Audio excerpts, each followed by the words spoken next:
How to make Skip the Dishes delivery account. Hi everyone, this is Kate here and welcome back to the channel. And on today's video, we will learn how we can make Skip the Dishes delivery account. So without further delay, let's get started. For that, first of all, open up a browser and in the search bar, type in Skip the Dishes Courier.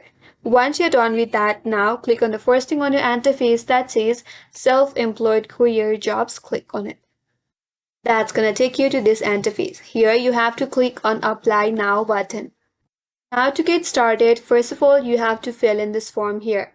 First of all you have to enter your first name, under that next to that add your last name.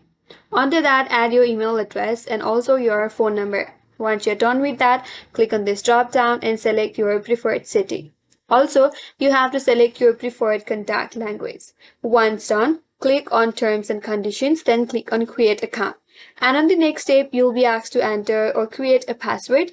Make sure to create a password, and once you're done with that, once you click on Next, you'll be prompted to set up your profile. So for that, you may be asked to enter more profile details.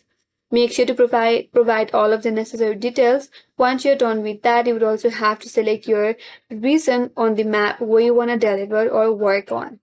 And with that, you will have the Skip the Dishes delivery account. That's it, and that's all for today's video. Hope this video was helpful, and if you're new to our channel, consider subscribing. Thanks for watching and stay tuned for more videos.